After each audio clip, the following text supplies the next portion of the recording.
si myslím, že jako, že to bychom mohli vědět. Respektive celý jako všechny ty důležité věci jsem si vypsal do nějakého souboru tady. Jste tam byli.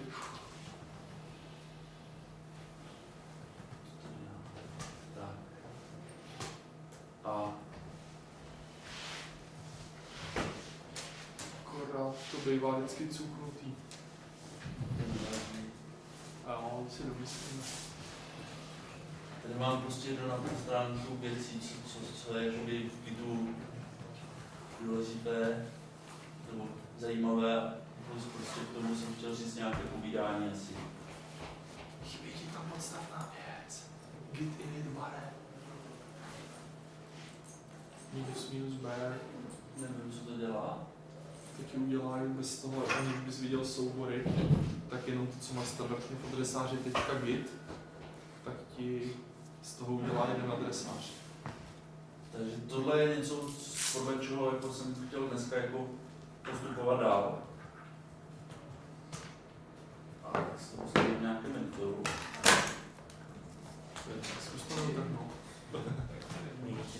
A dáme si to někde jako okem. A takhle třeba.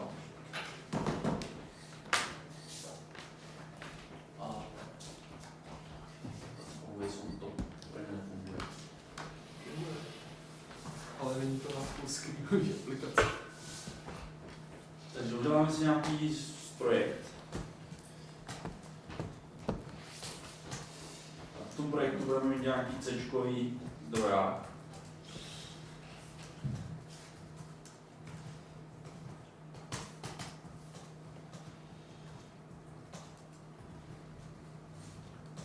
To je asi celkem jasné, že jo?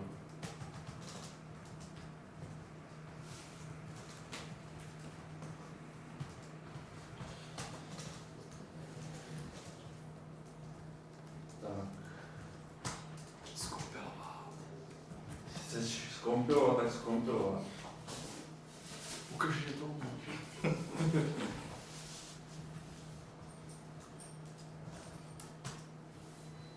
Jo, kompiluje to. Kompiluje to.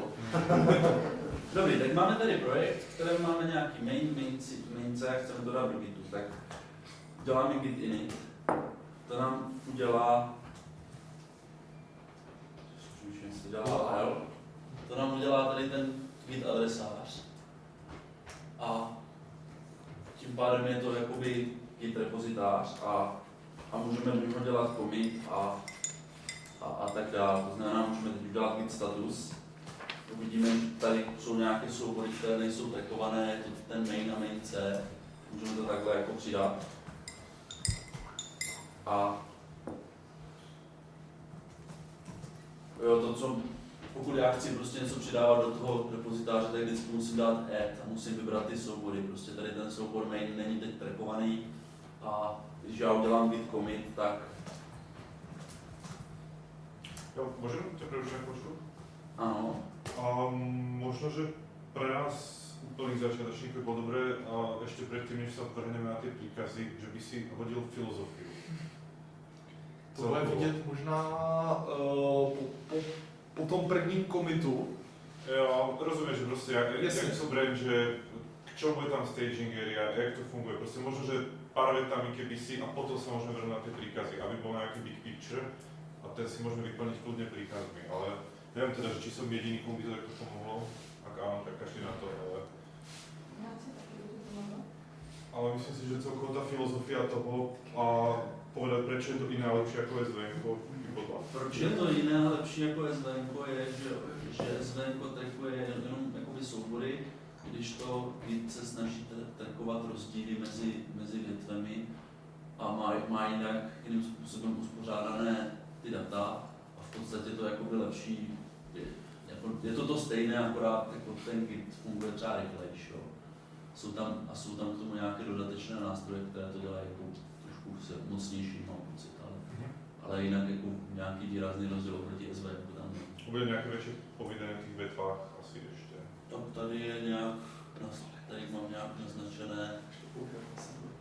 jak se dělá branch, jak se udělá nová branch, jak se prostě dělá rozumiem, ale by som potreboval vedieť pre vás filozoficky, že ja neviem, robí sa na tom, že každý má svoju branch, úplne každý v týme, a do tej si treba komituje a potom to dá pripojiť k tej hlavnej, alebo ako to funguje na tejto úrovni. Funguje to tak, že lokálně máš jakoby svůj vlastní branch a Úplne celé. celý projekt máš prostě lokálně, všechny ty branche máš vlastně lokálně. Ve chvíli, kdy to chceš jako sdílet s ostatními, tak tady tuhle branch pušuješ někam jako dál do GitHubu třeba a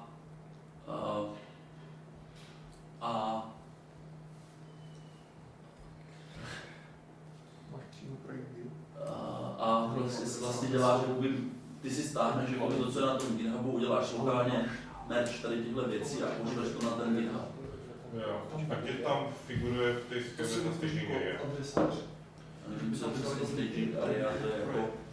Tak staging area, když máš něco lokálního, počkej, jak to je, tak ty když si... něco řekneš, že se... do staging area. Tak on to není úplně commit, prostě to ještě není v té branch, ale jenom ty řekneš tohle chci vzít a chci, aby to bylo v mým dalším commitu. Jo, čiže ty si do stagingu pripravíš viacero malých zmien a súbor malých zmien v stagingerii nazveš commitom? O tom hore ide to vyššie. Jakože to, co se tady dělá... Ale ten commit, co ty děláš, tak ho děláš lokálně. Ano, to je ještě lokální, to je ještě lokální operace. To, co jsem jako tady teďko udělal, je, že jsem prostě si udělal lokální repozitář, do něj jsem si to lokálně commitnul, můžu prostě dělat git log, prostě pracuji s tím lokálně, tím prostě nemám, je tam vidět prostě nějaký číslo commitu. Jo, ale keď si dával to git init, tak on už vie o nejakom repozitári, ktorý... Ne, on to dělá lokálně. Potom já pokud chci pracovat s tím pomocí GitHubu, tak já můžu buď nastavit tady tím add remote, origin, prostě nastavím nějaký GitHubový repozitář, to je pořádky, jeden force je nějaký repozitář. Můžeme to, a nebo druhá varianta, jak já většinou začínám, je, začnu pomocí git clone, že nakonec už něco existujúce. Já to asi předvedu, jak asi přímo to dělám. Dobře. Že si tady prostě udělám na GitHubu nějaký, se přihlásím, to dáme do prdele. A tady se přihlásím, udělám si nový repozitář. A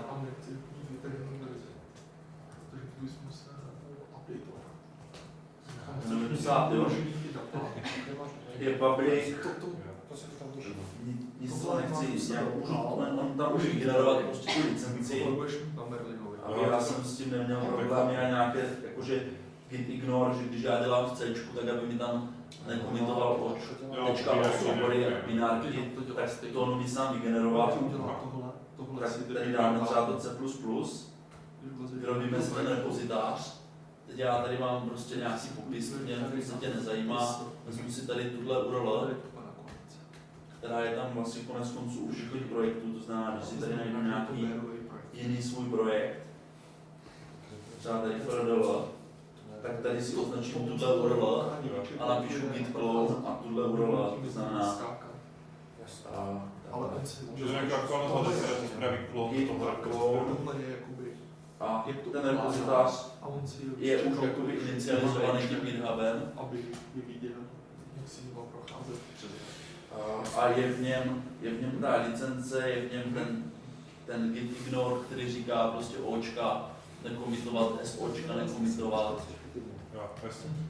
exáče nekomitovat. Je tady ten tečka git, kde je nějaké nastavení a já když si s tím teďka chci hrát, tak důležitý je tady ten git config, že já se můžu podívat, jaké je tam nastavení a jednak prostě moje systémové nastavení a jednak to nastavení toho projektu a takhle si to prostě vylistuju, že já prostě ale můžu se dívat prostě jméno toho člověka, tady je ta adresa, kde ten git je, ten remote. A vlastně pokud já chci udělat nějakou tu změnu, to znamená, chci do toho Spouč přes ten remote. kopíruji si tam ten main C, git add, git commit. A teďka je to ve staging area, to mince teda. Tak, já ho mám teďka commitnutý lokálně a git log mi ukazuje, že tam je, a když já To je ještě stále lokálně. to je ještě lokálně. Když já tady tuhle změnu chci poslat na ten GitHub, tak udělám git push. Jo, čiže commit je do té staging area a push je do repozitáru. Ano. A já teď si musím vzpomenout heslo. Tak, a teď se tady, teprve teď se to commitlo do toho, já si tady najdu ten repozitář, testovací projekt, vidím tady 2 commity, můžu se podívat na to, co se tam změnilo a můžu si tady zobrazit někde takový ten graf toho projektu, nevím teď, kde se to dělalo. Tam přijde Tady nějaký plus. Kdo na tom nějak komitoval, tohle bude nějaké prostě grafy. To je docela zajímavé, ale jakože kdo kdy komituje a tak dál, ale to je prostě zajímavé pro manažera toho projektu, že se může koukat, že ti lidi na tom průběžně pracují. Tam asi zakronozovala ještě ta mapa, ne? Toho, že jak jsou ty věci paralelně. Ano, to se tady nějak taky dá zobrazit, já teď nevím teďka přesně. Asi jak máš ty branche, tak to nejspíš bude vidět možná. Takhle? Ale nahoře tam máš seznam branch, jedna branch. Tady. A tam je teda jedna branch, tam je jenom master teďko. To pak uvidíme, až si Tak, tam budeš brát. Co je pro mě jakoby docela důležité, tak já tady v tom konfigu mám jednak nějaký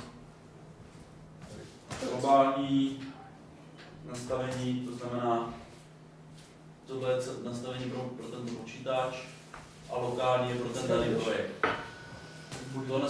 Takhle si můžu jakoby říct, že budu komitovat pod jiným e-mailem a tak dál a -e to můžu editovat. Myslím, že to je prostě nějaký soubor a v dokumentaci si můžu číst nějaké nastavení, to znamená třeba tady vidím user, že bych to chtěl komitovat prostě pod imlist, tak do toho lokálního nastavení si vložím prostě tady tu sekci a poedituju tam prostě ten e-mail.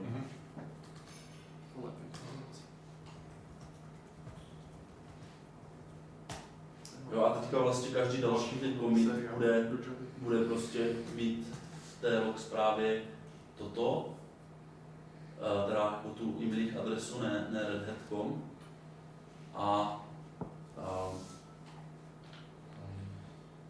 to je prostě to základní nastavení, co člověk potřebuje udělat s tím projektem. Git clone jsem říkal, to naklonuje ten projekt v adresáři .git je to nastavení, to znamená, ve chvíli, kdy tam je adresář.git, tak je to gitový repozitář a to nastavení je v něm. Když si chci dozvědět tu adresu toho gitu, tak si můžu vylistovat to nastavení toho projektu git config -l a tady je prostě, že to je github.com a kam se to posílá. To znamená, tady ten postup je git add, přidám soubory, které chci commitnout, git commit a git push. Ve chvíli, kdy je tam nějaký konflikt, tak já to můžu jednoduše přeplácnout tím, že dám git push -- force, který prostě vezme můj větev, co já mám lokálně a přeplácne prostě ten remote repozitář tím, co já mám lokálně. No tak to není úplně super bezpečné, ne? Tak pokud tam ten force nedáš, tak on ti v tom zabrání a ty musíš si to naklonovat tam nebo udělat prostě update, mergenout si ty změny. Jako někdy ty můžeš prostě chtít to přeplácnout. To je tak, děláme teď nějaké změny v našem projektu. Pepo, mohl bych ti tady třeba udělat issue? Mohl bys tu změnu udělat v rámci resolving nějaký issue? Můžeme, no, uděláme si issue třeba. Tak já jsem tady přihlášený, já se ti na to právě dívám. Chybí mi Tak já ti udělám create an issue a řeknu ti, Třeba udělej mi, že mi chybí makefile. Napíšeme si tam do toho makefile.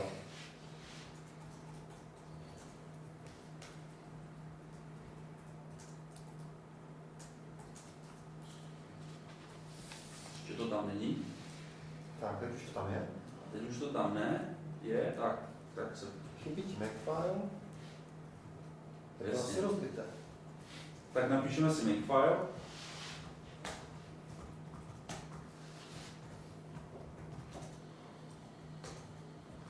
Nějaký takový...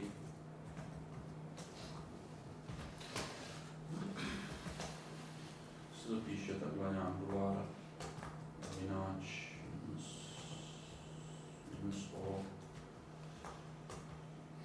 Takhle se to píše, že?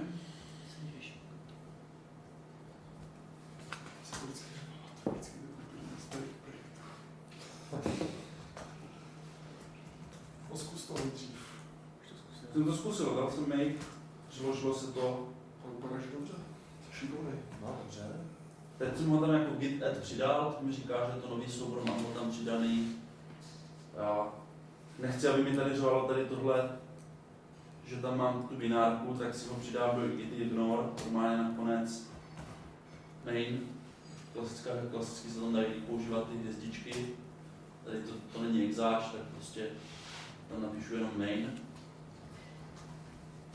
Teď mi říká, hele, změnil si git ignore, tak já ho můžu přidat takhle.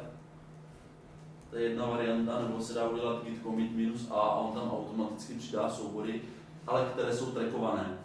Ten soubor prostě, pokud není trackovaný, tak ho musím přidat git add poprvé. No. Děláme git commit, on se mi pustí tady ten editor, já vím, že to je issue 1, tak já tady napíšu nějaké změny a takhle tam poznačím resource 1 a tím, že to udělám takhle a když to pušnu, se to zase ptá na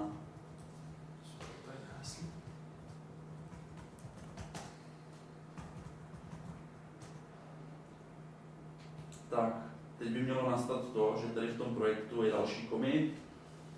V tom commitu je nějaká hláška resource 1. On mi ukázat, jako prolinkovat to, že to je spojené s tím issue a automaticky se k tomu doplnilo tady tahle reference na to, že No, dobře, takže from commit tak já jsem to na to mezi tím vyzkoušel a můžu ti tady na to odpovědět a říct, OK, už mi to funguje a můžu dělat close and comment. a je to jakoby svázané s tím, že prostě se to přidá automaticky jako do toho issue, což je jako docela šikovné. Takže jsi schopný tohle z toho udělat spojené s jedním commitem. Co když ten issue spravilo několik lidí různýma commitama? Můžeš dělat něco jiného než results? Můžeš dělat třeba... Já myslím, že že to resource je jenom prostě komentář a ono se to nabádí podle toho hash a ID toho issue. Takže by jich tady mohlo být víc. Mohlo být tam To si víc. vypísal, je to resource. Ano, to jsem tam napsal já. Ono se tam objeví jenom proto, že tam ta hash jednička. Ano, to myslím Takže si, ty že tam tak. nemusíš psat results, ty tam můžeš prostě napsat, Pepa se na to podíval, hash jedno. No, myslím si, To že řeší. jako a dají se udělat jako nějaké pre-commit hooky, to je tady úplně na konci mám poznámku nějaké commit hooky a tak, nevím teďka, kde to je. A v zásadě prostě tady .git je adresář hooks a tam jsou nějaké skripty a těma skriptama se dá udělat to, že se třeba, když já tam napíšu špatnou commit message, takže on mi to odmítne. Nebo dá se udělat to, že se zavolá nějaký skript. Ono se to na tom GitHubu používá tak, že když někde v nastavení toho projektu a teďka přemýšlím, kde to je, v nastavení toho projektu se dá říct prostě, že já si tady přidám, když někdo udělá commit, tak že se zavolá Jenkins a automaticky to zkusí přeložit. Což je jako docela šikovná featureka a dá se to udělat i pomocí tady těchto skriptů, že když já udělám prostě commit, tak se mi zavolá nějaký příkaz někde v tom systému a zavolá se mi make třeba automaticky při tom commitu. A přidá mi do té commit zprávy, toto se dá lokálně přeložit nebo něco takového. Prostě automatizovat se to dá tady tímhle. Dobrý, co tady máme dál? Já když něco edituju, třeba si tady přidám nový pinto,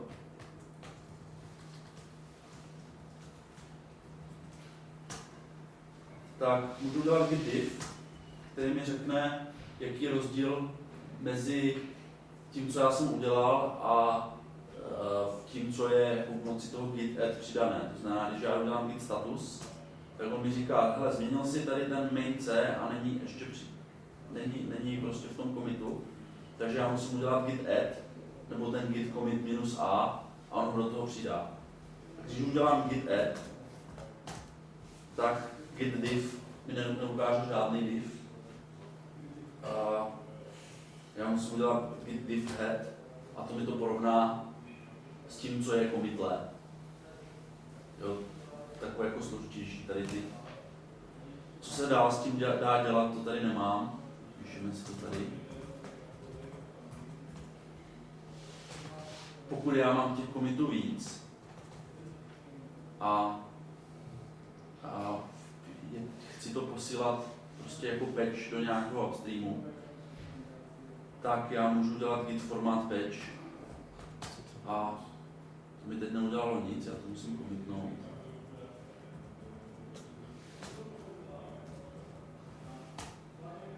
A ještě tam uděláme nějakou další změnu. To není takové nudné, tak třeba toto.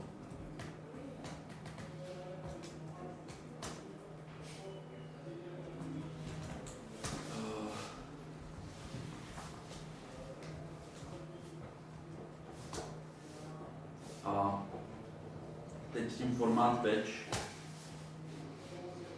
musím říct, vůči čemu to má naformátovat ten patch, vůči čemu to porovnává, tak já musím dělat vlastně snažíš teda? git diff remote origin. Ježine, o co se snažíš? A To nějak... nevíš, co se snažím.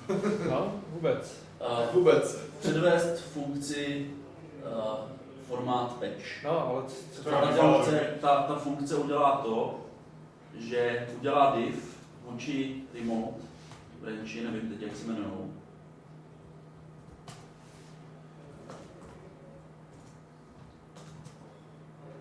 Tady. Origin Master, ne? Origin Master. A s tím, že tady tohle jsou jakoby, je to dané do jednoho patche, je to prostě jeden div, mi porovnal prostě, já prostě v tom div říkám jednak branch a jednak můžu si říct, ať mi to porovná vůči nějakému commitu. To znamená, že já si dám git log, tady jsem přidával ten makefile, tak můžu udělat git diff, tady ten hash, a on mi udělá diff prostě vůči konkrétnímu commitu. Jo, to znamená, tady mám ten git ignore, tady mám ten Monkey file. a ten formát patch je dobrý, protože já tam mám jakoby víc commitů a jakoby pro management toho projektu je dobrý, když jeden commit je jedna feature. No, prostě já jsem spravil toto a spravil jsem to tak a tak. A je lepší prostě poslat jim dva patche a oni schválí jeden a ten druhý nemusí schválit, protože je to feature, kterou třeba nechcou. Ale když to pošlu všechno v jednom commitu, tak jim to komplikuje práci, protože nemají ten master. Takže ty, když si uděláš, to má 5 commitů a pak uděláš push, oni dostanou Origin Master. Origin master. Nebo A ano, já jsem si udělal teďka dva commity, porovnal jsem to s tím Origin Master, on ví, že jsou to jako dva commity, tak mi je takhle očísloval, patch 001, patch 002, dal tam tu commit message a vyrobil mi takhle dva soubory, které já když jim pošlu mailem, je to dokonce formátované jako mail, takže to se dá přímo příkazem mail odeslat, tak jednak oni tady vidí nějaký jako tu commit message, Počkej, ale proč bys něco posílal někomu mailem? protože kolaboruje s někým, kdo je v Americe. Nebudeš mu to nosit na disketě. Tak on nemá Git. On nemá, když ty nemáš kommitovací práva do toho Gitu přímo třeba. Tak mu dám push request, ne? Proč bych dělal? A- Dá pull request. Mě to trochu exotika, to je fakt běžné, že si posíláš mailom To se posílá. V Linuxové komunitě to Linuxové- prý je populární. Dělá se to tak, prostě lidi si posílají ty peče. Přijde mi to poměrně Ideálně se tohle nedělalo. souhlas. A to není pravda, jakože tohle ti prostě umožní naformátovat ty komity jako peče a vidím, že to jsou dva peče k jedné nějaké věci a prostě oni takhle to používají. To člověk na druhé straně potom schopný ten mail vzít a prostě... Já můžu prostě udělat tady patch šipka 001 a aplikovat ten patch tímto způsobem. Aplikuješ ten mail. Aplikuju prostě ten soubor tady tu jednu přílohu do toho mailu. S tím, že jsem schopný aplikovat jako každý ten patch jakoby zvlášť. Takže jsi schopný aplikovat ten druhý bez toho, abys... Co se stane, když budeš chtít aplikovat ten druhý bez toho, abys dělal ten první? Takhle, když se chci někde vrátit k nějakému předchozímu stavu, tak se dá udělat git revert, což jsem nikdy nedělal, tak doufám, že to projde. S tím, že on mi to udělá zase jako commit a vidíme, že prostě ten commit vypadá tak, že já prostě odstraním ten patch 1+1. Myslím, že Martin se snažil spíš říct. A když ho já ho chci použít teďka, já tam teďka ten 1+1, tady ten druhý patch nemám aplikovaný. Ty jsi urobil 2 commity do lokálnej. Ano, zatím jsem nic neposílal pryč. Jo. A z toho, z těch 2 commitů teda Jsem si si povedal, vybral- že to urobí 2 patche pre Ano. každý commit. Jo. Ano, přesně Takže tak. stále jsme len v lokálnej. Pořád jsme lokální. Okay.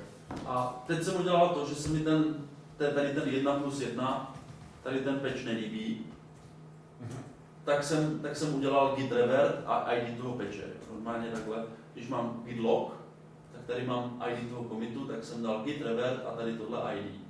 Protože prostě to způsobuje nějaký problém nebo něco, nelíbí se mi to. To je dobrá, tam byla celkom zajímavá otázka, že teda v prvom patchi si pridal ten jeden riadok a v druhom k tomu prvému Další řádek. ten druhý.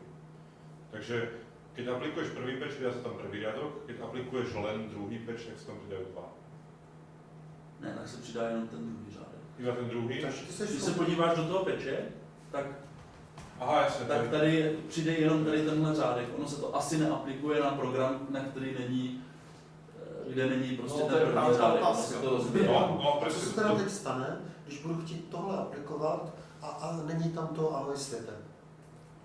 Tak já můžu udělat ještě to, ten druhý. že já můžu přejít zpátky k tomu commitu, že si ho prostě checkoutnu. Ano. Dám tady ID toho commitu, on mi teď říká, že jsem si to rozbil úplně, Počkej. že by se si Čo měl znamená dělat novou checkout? branch. Čo znamená checkout? A Checkout je na, to prostě Checkout- tu working copy si nastavíš na nějakou verzi, kterou chceš, třeba na branch. Když chceš prostě v Gitu, ty máš lokálně informace o všech branchích a To prostě je v celý tom ten desátý Git. object, myslím. A když třeba si chceš přepnout z jedné branche na druhou, tak uděláš checkout. ano, Takže checkout, prebíranie vetiel je... ano, checkout tě přepne na jinou branch.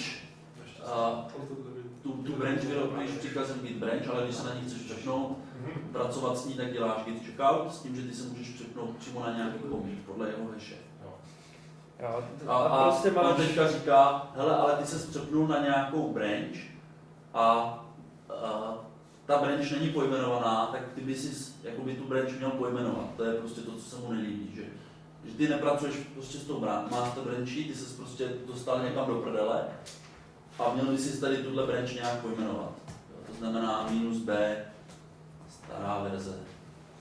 A si takhle. Když já teď dám git branch -a, tak mi to zobrazí všechny branche, s tím, že mi zobrazuje, že tady mám master branch, mám tady branch pojmenovaná stará verze a že jsou tady nějaké vzdálené branche, které já si můžu naklonovat. A ta s hvězdičkou je to, co máš tam. Tahle s hvězdičkou zelená je ta, tu, co mám teď otevřenou, tu, co používám. Když chci udělat novou branch, tak udělám git branch, nová branch. Aby to... A on mi ji teďka udělal, ale já mám pořád vybranou tu starou verzi. Takže když chci přejít na tu novou branch, tak udělám git checkout nová branch. Tabulátor funguje. Jo, git branch minus A, zase jsem na tady tato nová branch. A git log se můžu podívat, co tam teda je. A vidíme, že to končí tím ahoj světe. Jo, protože já jsem udělal checkout toho commitu. Ukaž, co máš On v nám maince. okopíroval, prosím? Ukaž, co máš v maince, prosím tě. Kde by tam mělo být ahoj světe? Ano. Není tam to 1+1 a není tam ten file. Nejsou tam aplikované tyhle dva peče. Tak Pepo, teď prostě Je, klasická situace. ten první tam je aplikovaný. Sorry, Takže už tam je ahoj světa. ten první tam je aplikovaný. Ten druhý tam není teda. Ten druhý tam není. Tak Pepo, teď klasická situace, prostě 3 dny jsem strávil tím, že jsem řešil nějaký problém, pak přišel někdo, s tím jsem dělal spoustu komitů, pak přišel někdo a řekl, kurňa, to děláš celý blbě, napsal mi jeden řádek a celý to spravil. Takže chci se vrátit k té staré verzi předtím, než jsem ten problém vůbec našel, aplikovat ten nový patch, který vytvořil někdo, až potom, co jsem udělal spoustu blbostí. Jsi schopný aplikovat ten 1+1 patch bez toho, abys měl to ahoj světe? To znamená, Takhle to odstraním, to ahoj světe. Ne, to je moc jednoduchý. Já jsem mezi tím udělal milion komitů. Já jsem mezi tím vycheckoutuj ten branch nebo verzi o jeden commit ještě dozadějc. Já udělám git checkout master. No, tak jak to teď vypadá? Co tam teď Tady je git log, tady jsem udělal revert toho 1+1. No. A když chcete, aby jsem se vrátil k verzi Před ahoj světe. Když se- 0A, 0F se vrátí. Když se chci podívat, co se tam dělo, Až když už je tak tam ten můžu link. udělat git show Jo. a, Tak 2B30 tam jde. a můžu se podívat prostě, co dělá ten jeden, to znamená git show 2b, 2B30. tady ten, tak se podívám, co ten commit git show, tak vidím, co ten commit dělá. Aha. Takže to Tenhle ten byl přidává, v pořádku. tak. Od něj chcem se odpíchnout. A když se chci od něj odpíchnout, tak udělám Git checkout na ten. git checkout Jasně. tady to, s tím, že si to pojmenuju moje nová branch, nějak, v pořádku, Opravená. To je jedno. Tak se všechny nezamenujou. Když se podívám, tak on mi automaticky přepnul teda do té branche No. Takže jak teď vypadá ten main? a Vykočkuj ho. No. OK. v tom mainu nic není. A já teďka chci aplikovat tady to 1+1 na to. Přesně ten.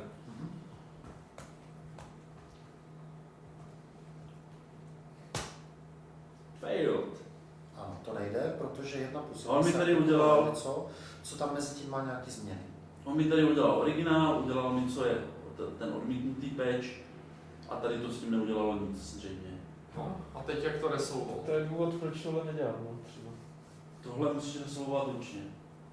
No, Je na to nějaký nástroj tam, jako, který by ti řekl, představ si, že nemáš jeden main C, třeba ale že máš zdrojáky kernelu. Lidi, proč se o tomhle bavíme? Tohle je úplně zbytečná věc. Dělá se to, Takže to nikdo nepoužívá na nic a my to k ničemu nikdy nebudeme potřebovat. dělá se to, Podívejme se na něco jiného. Tady nejde, Souhlasím. tady nejde jenom To je přece běžná situace. page, ale jde, Ale když normálně, vytváříš když to máš v něco- tom Gitu, tak tohle nenastane. Ty prostě všechny ty reverty a ostatní věci budeš jako ten Git o něm ví, když ty reverty uděláš. Jo, normálně. A pak tady tenhle problém... tohle se stává docela běžně, že se ti takhle Počkej, takže rozbije kód. tohle není Tohle nejlepší se- způsob, jak to dělat, říkáš? Ty bys To jo, ale- v té starší verzi by se dostal nějakým jiným způsobem? Hele, vem si, Martin bušil kód, má milion těch komitů, já tam něco opravím, řeknu, hele, závěrečná, tak jak jsme to měli. A mezi tím, OK, všechny ostatní budeme rolovat pryč. A pak zjistíme, že Martin kromě toho, že tam opravoval to, co jsem našel já jako chybu, tak tam přidal ještě novou funkcionalitu. Takže ty nechceš všecko zrevertovat. To bys právě dělat, nevím. Ty bys, Rozběžně, když chceš fixnout třeba, že ti tam něco blbě formátuje, třeba ve výpisu, a pak chceš naimplementovat nový algoritmus. Nejlepší udělat pro to fixnutí, třeba pro tu implementaci toho nového algoritmu, vytvořit si novou branch, tam to všechno nakodit a zameržovat to potom do toho mastera. Tím se vyhneš tomu, že vlastně jakoby začneš z jiného commitu, který bys tam třeba nakonec nepečoval. A může se ti to stát. Jako... Prostě nedělat dvě věci najednou. A ty se dostáváme přesně k té filozofii, No. čiže aký je ten správný přístup. To Tady to Co třeba my děláme, fixuješ, máš určitý několik issues, vyčekautuješ si master, uděláš si to, co je poslední, uděláš si z toho novou branch, nějakou feature branch, tam si napojíš to, co potřebuješ, dáš pull request do toho mastera. Někdo ti to zkontroluje, že je to blbě, že tím něco nerozbiješ. Co je to pull request pro nás? Pull request je žádost o začlenění těch tvých commitů do té branche. A to je ještě jako push. No, ty říkáš, já mám něco zajímavého a vezměte si to ode prostě mě. uděláš novou branch. Počkej, push je teda zo stagingu do tvojej vetvy, ktorá je už verziovaná, ale kde si vonku, hej, nie lokálna. Ano. Push je kopie do Ty si to prostě nakopíruješ prostě na ten GitHub, Jasně. tím git push. Čiže push je z lokálneho repa niekam von, ale ešte to není nutne začlenené v tej master branch. Přesně. A to je pull. Začlenenie toho, čo už je... No pull je jako, že si to zase stáhneš do toho a pull request znamená v tomto kontextu, že někdo si stáhne tu tvoji branch a začlení to tam do té master branche, ale nevím, jak se tady tohle přesně dělá, jako jestli to jde dělat z konzole, nevím. Záleží, jak který systém je, který většinou velmi často je to přes nějaký webový rozhrání. Jako tady tohle, co tady teďka vzniklo, to ve skutečnosti jako nastává, že prostě ten patch, který já mám vybraný, ten nejde začlenit, nejde aplikovat. A to je prostě potřeba vyřešit ručně. Dá se aspoň někde vylistovat, jako, co je za problém? Jaký jsou Jaký tam jsou konflikty, nebo nějaký tool, že ti to otevře Vima a ukáže ti to ty. Tohle je jedna varianta, tohle je druhá varianta, tohle mi nejde složit. Jsou tady nějaký ten třícestný div a já jsem to nikdy nepoužil pořádně. O to nám šlo, protože Ale si často třeba stává, když se snažíš něco zameržovat, ty si změnil něco v jednom souboru a někdo do toho masteru už tušnul něco, co ten samý soubor mění, tudíž ten Git nemusí vědět, co se to, jak to má zmeržovat. Tak ti tam označí ty věci, tahle ta část přibyla z toho mastera, tahle ta část je tvoje, budeš na to mít označovaný pomocí toho udělat. Ty, když se pokusíš o ten merge, tak ono ti to do toho souboru... jak se pokusím o merge. O Tam tom jde. nějaký příkaz merge. Máš to tam někde dál? Mám tady příkaz git merge, ale to, co se jakoby v těchto případech dá dobře použít, je, že já si můžu vzít nástroj, jako je melt, že si do jednoho adresáře si dám jednu větev, do druhého adresáře druhou větev a prostě porovnám si tím nástrojem melt, nebo já nevím, tady tím KDiv3 si porovnám prostě, udělám ručně ty změny, jako, to mi udělá div, tady ten melt, nevím jak ten K3 div, ale ten melt je prostě vizuální porovnávač dvou souborů, já myslím, že to má, ne? Total Commander má na to taky plugin ve Windows. A tak jak přece to nebudeš dělat ručně, že jo? Ale to musíš dělat ručně, protože on to sám Ale není schopný ne, udělat. ale když budu mít v nějakém z driveru v kernelu zahlásí ale chybu, já máš nemyslím 20. ručně, počkej. Já nebudu dělat jako do dvou adresářů, že si dám dvě branche, ale tam to je ten div tool, To je div a merge tool, který volají tady tyhle tooly na soubory, ve kterých ty konflikty jsou. Nebudu to prostě volat ručně na ty adresáře. Jo? To je zase něco, co je proti filozofii Gitu úplně. Přesně. Ale ty nemáš Tam nikdy se dva jenom- adresáře, ty prostě tak používáš jakože additiv tool. To je jako, že How to ty do it. adresáře jsou jakoby ten commit nebo ta branch je prostě ten adresář. Já jsem to nějak to takhle jako... Co dělá to git merge teda? Tak git merge ti nakopíruje vlastně z nějaké branche všechny změny, prostě ti aplikuje na tu danou branch. S tím, že se to aplikuje na tu branch, které si, to znamená, pokud já Počkej, mám... takže ty můžeš vzít ten, jak jsi vytvořil ten make, ale ještě tam nebylo ani ahoj světe, ani 1+1, a na to poslat git merge 1+1. Asi nejlepší bude, když tam vytvoříš nějakou... A co se teda stane? Zmenuješ to. Si mi to měl předvést radši. Čiže merge ti spojí vetvy, je to tak? Ano, ano. Tady je prostě ten melt, jestli jste to někdy Ale teda spojí tak, že přemýšlím, jak to jako dělat. s těma větvama se nic nestane. No. Takže Že to prostě ty kontroluji. změny v té jedné. No presunul sa do Asi- tej hlavnej asi treba tak. z tej zmeny. Tak hlavně, je otázka, co je hlavní, jo? To prostě vezme, ty řekneš, já chci Máš něco jako změny, master, které ne? jsou tady v téhle jiné branchi, No. chci aplikovat na tu Na tu aktuální. A ne, to je jedna jaká. Aha, to nemusí být. Jo, to je prostě, já vezmu nějakou Jo, vlastně branch, mám teďka nějakou aktivní, Mhm. a ty změny z ní aplikuji. Aplikací projekt, já Mhm. přemýšlím, jak to tady...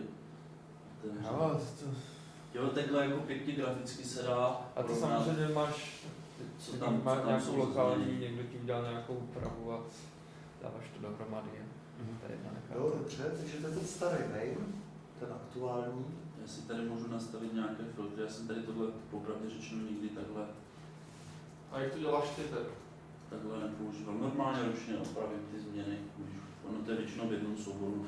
Když uděláš git merge, tak ta branch sama o sobě je vždycky konzistentní, tam nejsou jakoby aplikovaný jako jeden patch.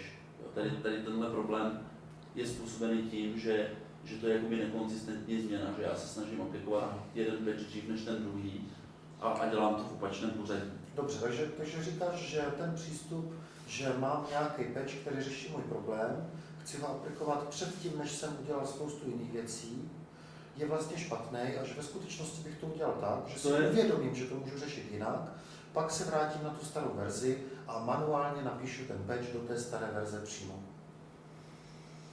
Jakože problém je prostě v tom, že se to příliš rozejde, že ty tam prostě nejsi schopný aplikovat ten částečný patch. A Jasně, takže na to prostě se to tak nedělá. Dělá se to ručně jiným způsobem. Fajn.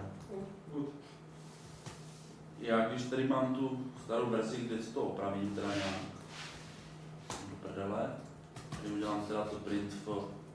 Já to dělám takhle, prostě, že to ručně opravím. No. Nevím, jak je to správnější. No, nejsprávnější je to, když vylezeš ven a dáš čekat nějakého toho úplně prvního, já nevím, uvidíme, co se stane. Tak to mám teďka, jako, že mám prostě, že se napsal jenom ten make file. No. A kde máš vytvořený ten C-čkový soubor? Mám vytvořený tady.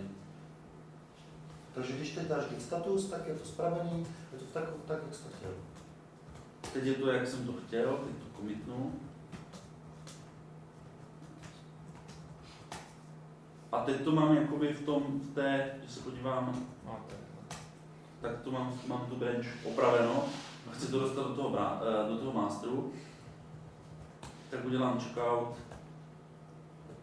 master a můžu udělat git merge opraveno.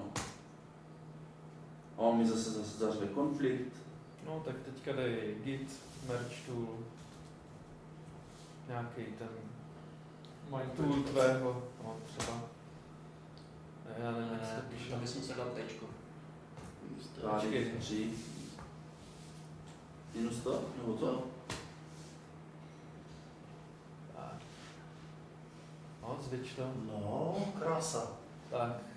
Pojď tohle řešit. To je přesně to, co jsem chtěl dělat.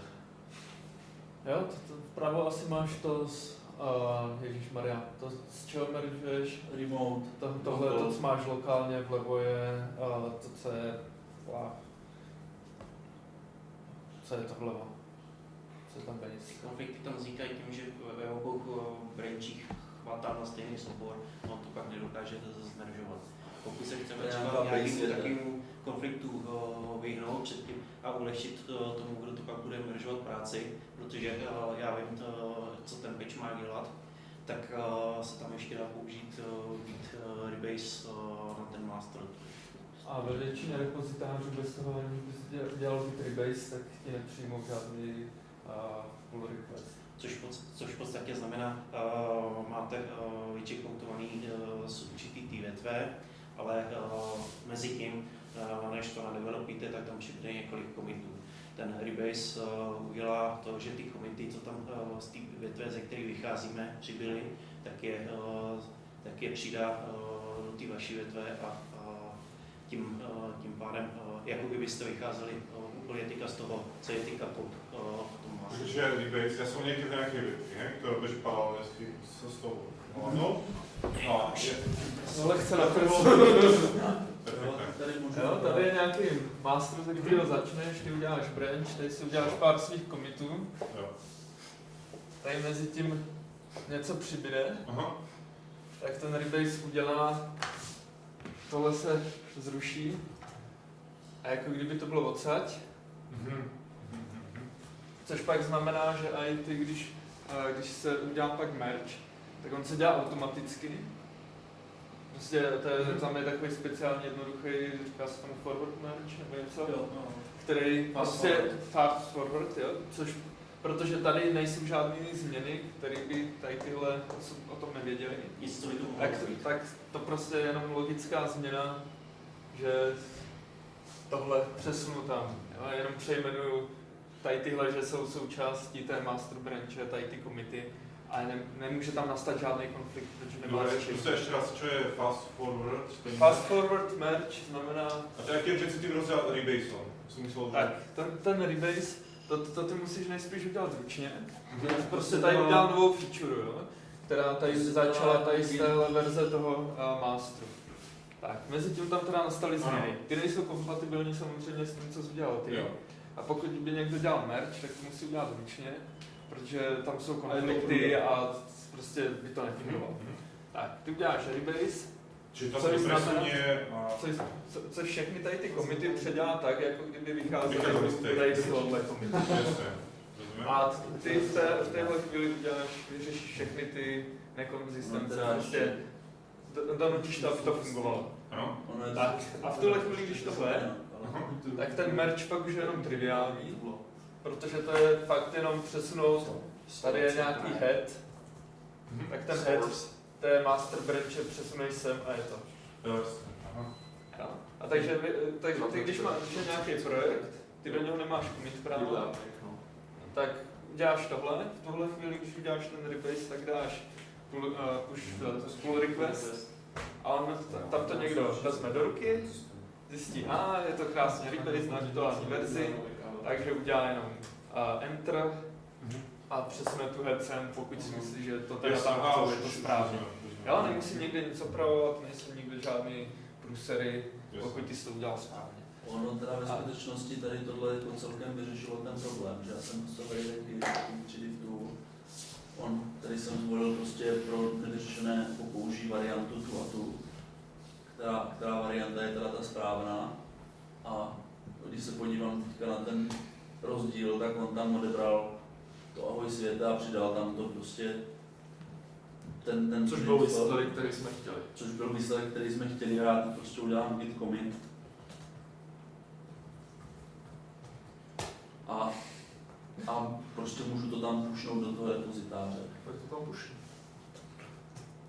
Teď bych měl otázku jednou.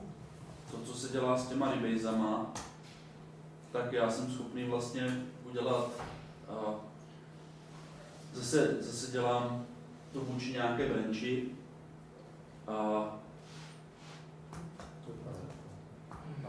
interaktivní rebase vůči té branchi upraveno.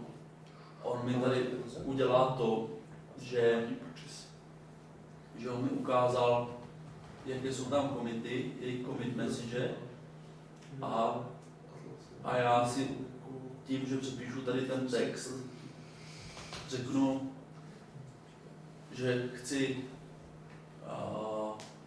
zahodit společně, myslím zahodit, že? Počkej, jo. Ne, zkouš to zavážuje, jakoby ty když dáš pick, tak ten commit ti vezme, a když dáš squash, tak to udělá součástí toho předchozího commitu. Takže ty když u toho 1+1 dáš SO, tak to ahoj světe a 1+1 bude jeden jediný commit. Jo. Tím já jsem jakoby schopný spojit ty kombity dohromady. Hrozný tady tohle. Co provádíš? Jednou. Ale další hodně vědí tím, víš? Teda si... Aha. Rozumíš, že na to? Tady máš ovladač. Jestli s tím dokážeš něco udělat, ale Akorát to nedělej, protože přesto pak neuvidíme. Ne, teď to nebudu. dobrý, posuneme se asi dál. Možná to okno posledně. To GTK. To je Jdeme do prdele teda. to, že je to urezané, či vlastnost projektoru, alebo... To je vlastně- Jo, to je nastavení projektoru. To je to projektor, ne? Když se to okno posunulo, tak trošku. Tak posun to okno trochu. Jo, tak super.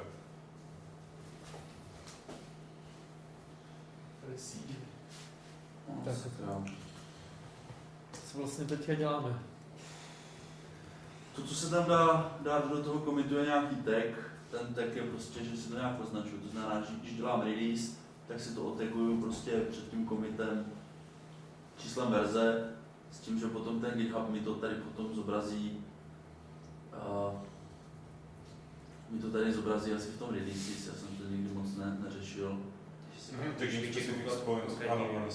Jo, že já si vyberu ten release, otaguju si to a potom to je prostě taková jako feature na krásu, že prostě chci vydat nějakou verzi, tak ji otaguju a dá se to dokonce dělat pomocí tady tohohle, to znamená, udělám nový release, bude to 0.1 a bude to hotovo. A jo, tady to potom ty releasy je schopný jako pěkné jméno verze nějaké a dá se k tomu zobrazit nebo stáhnout ten zip. Super. To je taková jako jednoduchá věc. A dá se to udělat přes tady to GUI nebo ten tag, já můžu přiřadit tím git tag, číslo tagu, potom to commitnu, pushnu. Jo, co jsem chtěl ještě ukázat je takové kouzlo, je git amend, to znamená, No, to jsem nikdy nepochopil, co to dělá.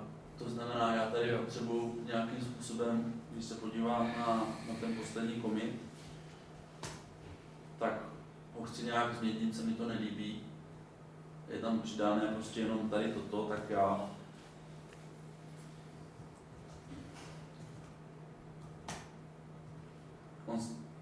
sakra.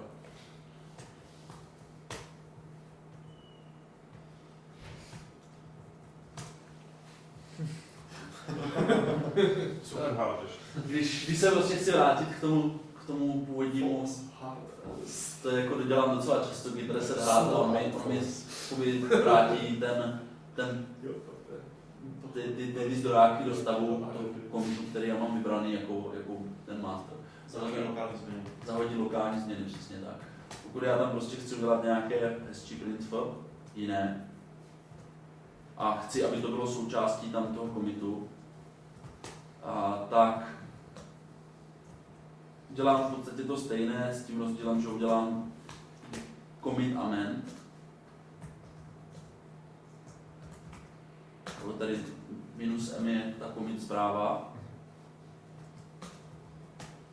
A v tom ta změna se projeví tak, že on přeplácne ten commit, který tam byl. Jo, to znamená smysl commit 1. Prosím? Udělej, jak vypadá ten commit. To byl Jo, git show toto. Jo. To znamená, on upravil celý ten commit. Jo. A i s tím můžu prostě i ty zdrojáky, i tu zprávu můžu změnit prostě. A prostě pokud mám třeba pocit, že ta zpráva není dostatečně výstižná, tak typicky prostě udělám git commit amend a a opravím tu commit správně. Zapomeneš resolve. Neříš něco. No, napomenu tam to resolve, aby se to navázalo na tu věc. A Možná bych řekl ještě k tomu Rebase jednu takovou fintu. Nedělejte to na něco, co už není jenom na vašem počítači. Protože pak, jako když to pak někdo už bude mít stažený, tak si to celý tak nějak posere. git, push, force, užij sílu. Ne, Jako- když tohle uděláš a on už Ano. někdo tu tvoji branch má lokálně, tak v tu to chvíli se to prostě rozbije a prostě ta jeho branch není ta tvoje branch a celý se to... Přesně tak, celkově se prostě nedoporučuje používat, přepisovat komity, které jsou hotové, prostě je tam nějaký komit. Radši, prostě když potřebuje dělat změnu, tak radši udělat nový komit. A když jsou lokálně, tak v pohodě, když ne, tak je to problém. Div tool, co se dá celkem je, existuje pěkný tool, který má i GUI a já ho tady nemám samozřejmě. Tady ten tool dokáže jednak vyhledávat v těch komitech a jednak je prostě pěkně zobrazovat graficky, což se někdy hodí.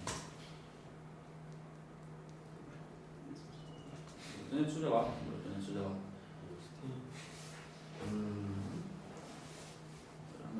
Tady ten. S tím, že já můžu prostě hledat v tom commitu a on by mi v tom mohl začít hledat někde. Nevím. Jdete tady. Mezikonzolový tyhle udělátka taky docela pěkný a jmenuje se to TIC. Takže z konzole to zobrazuje taky ty informace, přehled těch logů a když dám enter na tom commitu, tak potom vidím ty veškeré ty informace. To jsem naopak používal ten Smart Git, ten byl dobrý. Já si jako můžu se tady koukat na ten diag, jak vypadá ta stará nová verze. To tak nějak command line vypadá takhle nějak. Už se to To je dobře. Tak to vypadá. Máš to v zásuvce? Mám to v zásuvce, ale neměl bych počet tlačítko power. A jo. Palcem. To by mohlo pomoct. Co cherry pick? Cherry pick je, když já mám dvě branche nějaké a chci z toho vybrat jeden commit, tak to vypadá tak, že dejme si, díváme se, jak máme branche, Daj se pozabíjet ty branche. Ale branch minus D, velký D a název branche, tím to smažíš lokálně a pak když to chceš smazat i na remotu, tak dáš git push dvojtečka a název té branche a ono to pak smaže. Ale jako ne, že by se něco smazalo, to zase ne. Ale jako ty komity tam pořád jsou, všechno tam Jo, ale jenom ať tam nesvítí prostě milion dalších branchí. Na GitHubu je jenom branch master. ono ve chvíli, On je kdy tam neodpušoval. Jo.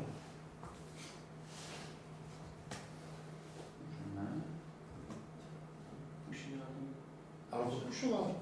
Už je tady to 1 plus 1 správně. On akorát byl, jo, Ne. pušoval jenom ten master. Jasně. Tak.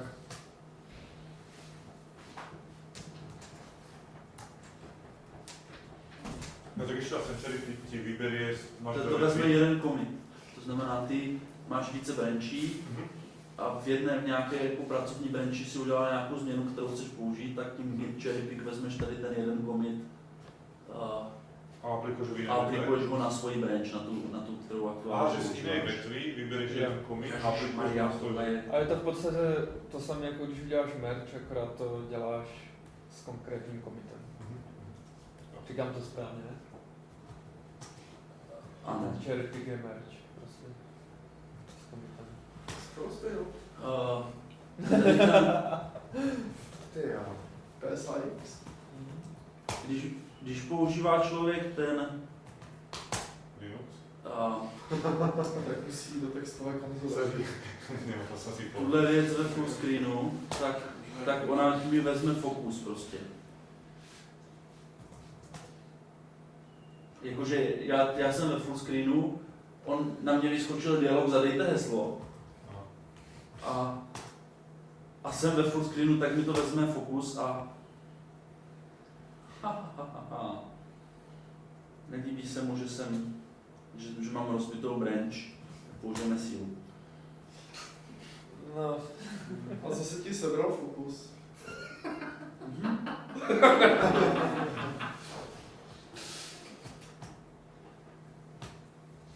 Aspoň se člověk naučí dobře debugovat.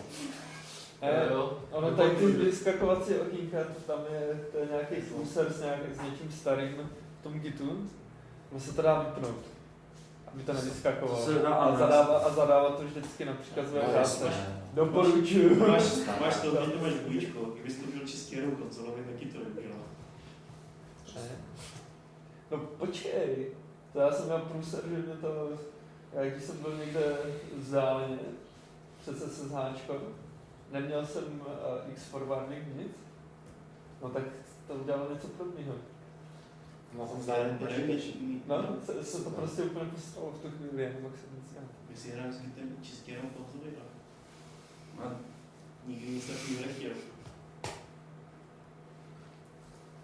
To je asi ono, že ty to máš iba v konzoli, tím pádem ti to nestrelá ty dialogové okna. Jo, protože tam nemáš vyexportovaný displej. Já nemám Ale jakmile se nainstalovaný nějaký začneš na počítači, který displej má, bitový kubičko. a to Vlastně, znamená, nebo já nevím, že nebo já Tak nevím, musíš jestli zase nějaký displej. nebo co já vím. jo, ono vyskočil tenhle dialog, ale protože jsem měl full screen, tak on nevyskočil. Tak, jsem to tam push force, teď to zase skočilo z 8 commitů na 4 a je tady ten poslední commit. No a teď bych jsem teda se chtěl udělat ten cherry pick. To znamená, podívám se, jaké tady mám branche. Cherry pick, takže to jako já udělám commit na svém počítači, ty uděláš commit na svém počítači z té stejné verze a potom se chce někdo rozhodnout, ty si potom rozhoduješ, který z těch věcí si necháš a který nenecháš. Ne, ty si len z jiné větví zoberieš jeden commit a aplikuješ ho si Ty prostě, Nemeřuješ celou větev, ale jenom vytáhneš jeden commit. typicky třeba někdo si dělá, že máte projekt a on si tam něco dělá si hezký výpis nebo něco. Dělá úplně něco jiného, ale mimochodem dá commit s hezkým výpisem. A ty si řekneš, tohle chci ve své verzi, tak si to vytáhneš. Vytáhneš si cherry. Vyzobáváš třešničky. A ty si to vyzobáváš z toho serveru? Tak musí to být někde přístupný, že jo? Ten Já kde je to vždycky dám. lokální. Já tady prostě dám. Takže ty vidíš to, co je u tebe, ty když se synchronizuješ, prostě dáš půl, nebo jak se to jmenuje, prostě stáhneš si informace z nějakého, třeba toho GitHubového serveru, tak máš k dispozici všechny ty informace, které jsou tam. A ty můžeš tady ten cherry pick dělat prostě lokálně k tomu, o čem ten Ale tvůj já si- Git ví. To znamená to, co jsi udělal ty, nebo to, co jsi stáhl z toho remote. Nějaký. A remote samozřejmě nemusí být jenom jeden. Ale já si udělám takhle normálně novou branch. Takže Pepo, já jsem ti tam teď něco commitnul a pušnu ti to tam. Mi tam nepušneš, to bych musel mít práva na zápis tady. Aha, tak mě dej prosím tě práva. Password. Martin.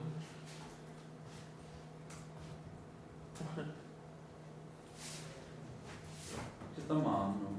To je výhoda toho GitHubu a GitLabu a podobných věcí je, že se tam jde nastavovat práva a dokonce tam šli dělat i práva na jednotlivý branche. Některý lidi, že některý lidi pak můžou komitovat jenom do některých branchů. No tak jo, máš to tam. No, Takže já jsem udělal hezký test. co jsi tam udělal? Do Makefileu jsem přidal Řádek. 2 řádky na konci. Tam to 4, to nevím, co se stalo. To už bylo na řádku. Přidal jsem ti tam konec řádku taky. Jo. Jo.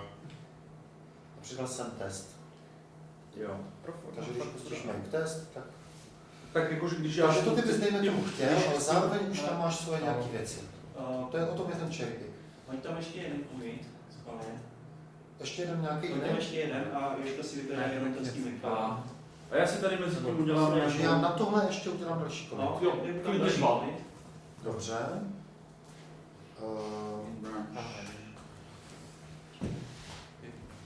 A tím ti tam ještě něco Ježišmarja. přidáš.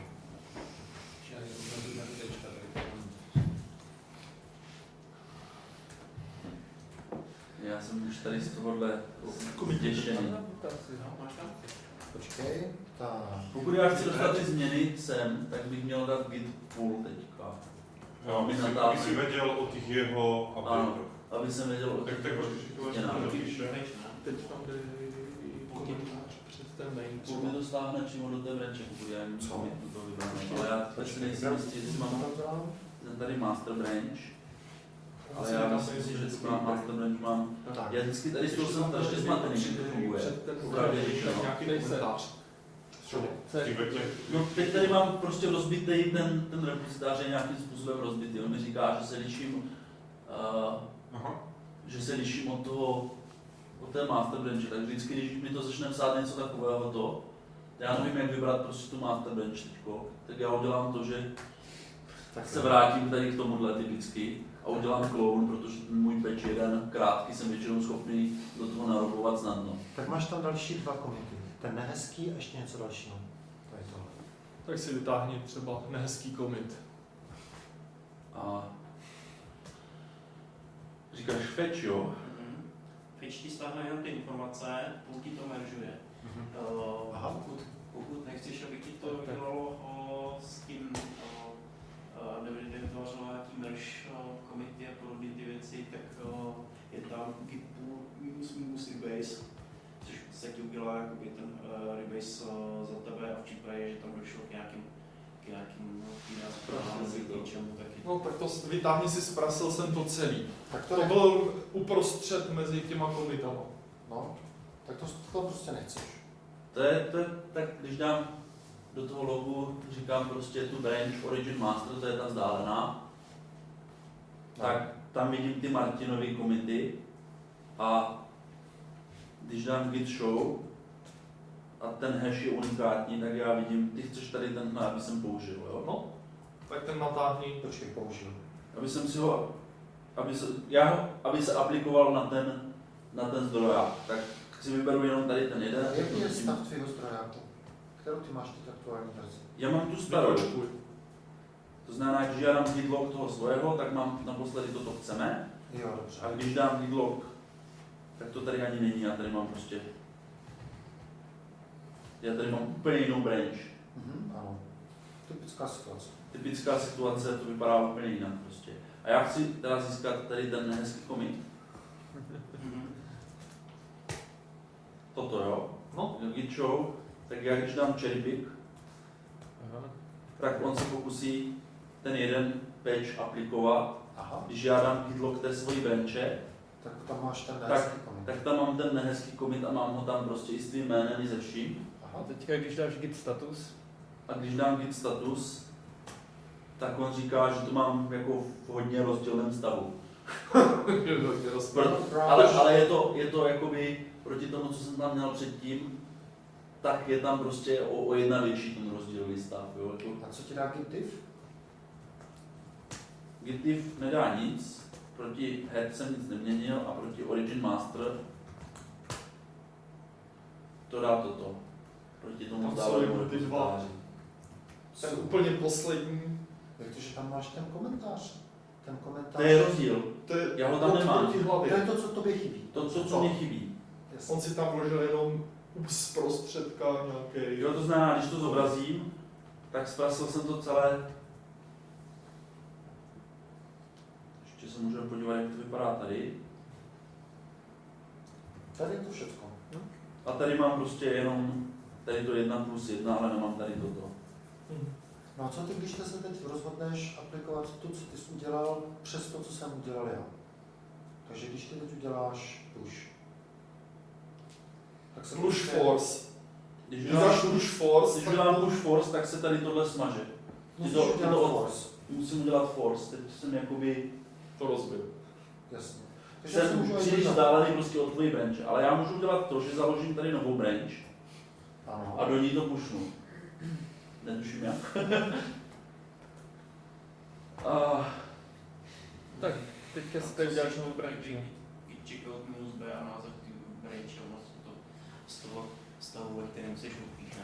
Jo, já vidím aplikaci třeba v tom, že to nějak funguje, já nevím, tady je tam nějaká knihovna, která používá všude inty, tak já jsem strávil spoustu času tím, že jsem to udělal na Doubly, zatímco ty jsi udělal nějakou novou feature na inty, A a já- se udělá nová branch a potom eventuálně, když jsme oba spokojení s těma svýma branchema, tak se dají dohromady a jako je tam IT, Doubly a na ty inty.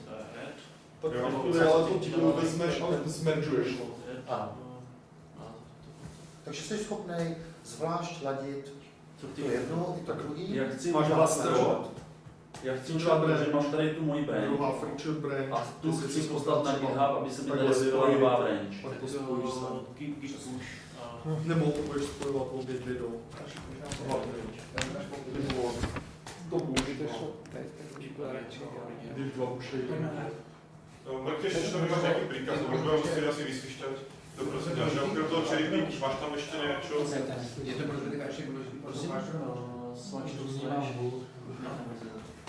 já to teda nedře, všem, když potřebuje prodloužit námi. Jo. Jo, to znamená, teď, když jsem tam dal push origin moje branch, tak se mi tady objevilo, Branches. že jsou tady jedna branch, druhá branch, každá má svoje commity a já je můžu porovnat a udělat ten pull request. A on tady ještě řve, že to nemůže zmeržovat, protože Jsou tam moc velký rozdíly. tam prostě je potřeba Může ručně. najít výchozí bod. On nemůže najít výchozí společný bod, z kterého by to tam dostal. Jasně. A nedokáže to prostě vyřešit ten problém sám. Aha. A já můžu takhle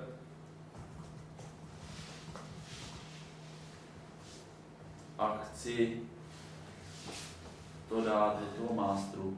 Kdybys to chtěl zameržovat, tak bys musel udělat rebase s tou druhou větví, aby se ti to srovnalo a tady promena vyskáčí nějaký konflikty, který budeš muset Jo, prostě pořešit. tím, že budeš mít aplikovaný ty basic, tak už Se máš tam společnou historii a ten pull request už. Jo, no je to tady v tom pull request potom a já teoreticky prostě můžu nějakým způsobem jako říct, že to chci teda nějakým způsobem resolvnout ty konflikty. Pokud je to jednoduché, tak já to můžu takhle přes web jenom potvrdit.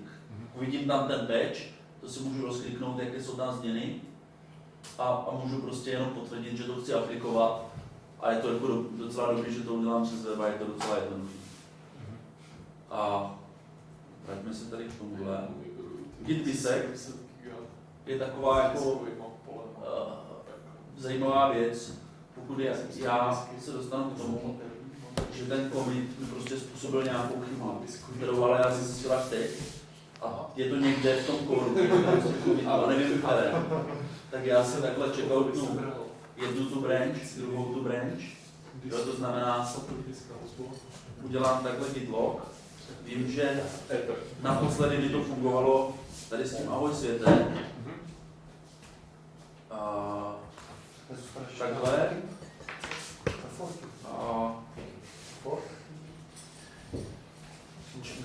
Takhle. Tak. A potom udělám to bisect. Co dělá bisect teda? Tak on dělá to, že to dělá nějak blbě teďko. To je to, už len to prejdeme prostě teoreticky. On dělá prostě to, že tady je to naznačené, jo? Já tady mám dvě branche a tahle je prostě blbá, tahle je dobrá. Zavolám si bisect, on mi checkoutne něco mezi tím A já si to zase zkompiluju, pustím si ten svůj test, zjistím, že to je jako dobrý, tak on mi udělá checkout, ale v půlním intervalu já tímhle způsobem Jasně, ty dojdu. hledáš tam, kde Teď hledáš, kdo to, v kterém komitu jsi to rozbil. Jasně. Ano, v kterém komitu jsem to rozbil. Jasně. A potom bisek reset se dostanu jako tímhle způsobem najdu, který komit to byl, v půlním intervalu prostě do toho. Jo, jasně, hledáš. S tím, že já říkám, tady to ještě dobrý, tady už je to špatný. A Podle čeho poznám, že to je špatný? To si to ručně si musíš udělat ručně make, jo, s tím, že on ti A pak ještě zkusit si ten to svůj zjistíš, test. či to je. Aha. S tím, že tímhle on ti vybere sám ten komit a kluci říkali, že mezi 1000 komity, že tímhle způsobem během 7 komitů byl schopný dohledat přesný zdroj chyby něčeho, co na tom záviselo. Jako Na 1000 komitech to máš 10 půlení, že jo? Což jako je docela dobrý, že místo 1000 komitů kontrolovat každý. No tak jasně, že ještě to je A Až máš chybu, který si prostě nevšimneš. tohle je hezký. A Což mám to dělá? já můžu zjistit, kdo to tady zprasil, toto. Chci vědět, kdo to zprasil. Vidím nahoře tady, že to je na 5. řádku. A tak já udělám tady to. Play. Martin Kolář to zprasil celý. A bylo to v tomto komitu. Ale tak, a když to vylistuješ celý? Super. Taky ti ukáže Už to mají. části jednotlivé. Ne, git blame. A jeho mail tam bude někde. Jo, takže každý řádek vidíš, kdo A v jakém se komitu. editoval. Jasně. Jo, s tím, že tady funguje to, že on z toho vezme vždycky prvních 5 znaků, nebo já nevím kolik. A to je jenom jako substring tady tohle. Takže když Jasně. ono to je snad dostatečně unikátní ve většině případů, když je to kratší. Když nemáš velký... To je hodně. Hooks, to jsem říkal, to se dá tady na webu nastavit, aby to třeba pusťovali build, ty automatické, já nevím, bylo by zajímavé udělat nějaký reading na Jenkins třeba, jakože, Tak že ono se k tomuhle, ten make test tady na GitHubu? to právě asi úplně ne, Myslím si, že ono se v tom No a projektu, kdo je robí s Jenkinsom u nás? no nikdo moc asi. Ty víš? On je Jenkins. Jo, dá se prostě tady si vyrobil webu Že bychom třeba A- někdy nastavili trošku? Jo, no, Ve chvíli příští prostě, týden kdy- to šlo, to mám ještě dovolenou. Budoucí? Za týden. ve chvíli, kdy já tady nastavím nějakou URL, tak on prostě po tom komitu zavolá nějaký hook, nějakou Jasně. webovou adresu a dá se navěsit na to ten Jenkins, takže on to po tom komitu hned přeloží a hned vidí, že si to funguje nebo nefunguje. A spoustu projektů, já třeba tady mám ten Skylines, tak oni tady mají build status Travis, používají na to. Aha. Že Což prostě je takové na webu ale mají- Jenkins. mají zobrazené prostě, že to funguje a já jsem jim posílal commit, to byla nějaká issue, ona bude asi už zavřená. Tak to profilujeme přes sebe, ne? Předpokládám, že nejsi až tak čilej. Že bys to A, mezi svýma komitama nedohledal. a já teď přemýšlím, jak to mám udělat teďka, víš, autor, takhle. Bo já jsem 20, Tak. 22 pryč. Tak. Aha. Hele, tak já jsem to tady, dalo nějak. já jsem jim tady poslal, Kdykoliv během příštího týdne. Jo, středa by bylo dobré. já jsem jim tady prostě poslal jakože ten pull request, že chci jeden commit, tady prostě pár řádků, nějakých pár řádků něco, aby mi to vypsalo ten a on přímo při tom commitu, já jsem mu tam poslal ten merge request a já teď to tady nevidím, ale asi tady toto, tak on tady říká, až podařilo se to s tím commitem vůbec přeložit. On to pustí, udělají make test v tom Travisu Jasně. a je to prostě tady ten commit a on vidí prostě tady výsledek Neskurvil to. nějakého, neskurvil to, jo. Jo. A už prostě přes to webové rozhraní to může meržovat hned a je to prostě Je to super. No. super, že jako nemáš s tím práci, že to hned jako tam vidíš. Tak Co tam máš dál? to se s tím dá udělat. Potom submodule, To je peklo. dá se prostě, a já si nejsem jistý, jak se to dělá, dá se prostě udělat, že když ty máš 2 projekty A něco A chceš prostě ten druhý projekt, to máš nějaký projekt knihovnu, blbost, která nějak funguje a chceš použít jakoby ten kód té knihovny, ale nechceš jako vyduplikovat adresáře, tak ti prostě tam řekne, tady tahle větev je prostě v tomto repozitáři. A ve chvíli, kdy aktualizuješ tu knihovnu, tak se ti to aktualizuje i v tom hlavním projektu. Což je jakoby dobrý, ale já to neumím udělat. To se nebudeš úplně často. Tak, ještě to tohle projdeme. To je nějaké nějaké UI pro zobrazování, GitHub, to jsme se koukali, Wooky, to jsem teď říkal, Blame, to je teda, kdo tam udělal ten commit, jako kdo udělal ten commit na tom řádku, Reset Hard, když se chci dostat do původního stavu, Git Ignore, když nechci, aby se mi tam komitovali soubory, Revert, chci vrátit nějaký stav do nějakého commitu, Rebase, to je minus i interaktivně, prostě jsem schopný třeba spojit několik commitů do jednoho. Bisect, to je to nalezení toho problému, cherry vypíchnu si jeden commit, Gitko, to je ten divný nástroj pro procházení commitů toho repozitáře, branch, udělám si novou branch, checkout, vytáhnu z té branche, merge spojování větve s tím, že já vždycky napíšu jméno větve, z které to chci spojit a spojit to vždycky do té, v které jsem aktuálně. Div tool, to je prostě pro porovnání, já jsem schopný prostě říct pomocí tady tohohle div 3 mi porovnej master a release, to jsou prostě jména větví. Meld, to je UI nástroj na porovnávání tagování release verzí, Git remote, to mi ukáže tu URL toho vzdáleného repozitáře. Můžu si ho tam přidat jako remote větev. Můžu prostě mít vlastní remote, to je třeba dobrý. Třeba v práci tak máme jeden společný Git a každý má svoji kopii. Mně se třeba takže si tam přidáš mně se třeba stalo remote někoho jiného a vyžereš si nějaký ty. Že jsem dělal projekt, tehdy ještě na Gitorious, Borec si to naklonoval a dal si to na GitHub. A já jsem měl jeden remote na Gitoriousu a jeden remote na GitHubu. A potřeboval jsem prostě jeho změny, tady prostě nějaký, tady mám autoři, contributor, tak tady tenhle člověk mi tady udělal 12 commitů, protože se mu to líbilo. A potřeboval jsem prostě z jeho repozitáře to naklonovat, takže jsem udělal novou branch, nastavil jsem si, že on má ten správný remote a naklonoval jsem to z toho. Push force, prostě poslat na ten vzdálený repozitář, na ten GitHub, log zobrazí prostě ty commity, ty změny, show zobrazí jeden commit prostě uložím ty změny, co jsem provedl, -m to je nastavení té message, pokud to tam nedám, vyskočí na mě dialog, nastav message, amend to je, že můžu přepsat ten stávající commit, že neupravuju. Ty něco zavedeš to vlastně. Ano. Add, to je přidání nových zdrojáků, git.rm, odstranění zdrojáků, prostě když mi tam něco zmizí, git status, zobrazí aktuální stav, to znamená, jaké jsem branchi, jaký je tam progres, když já tam něco změním, tak mi ukáže, změnil jsem tento soubor.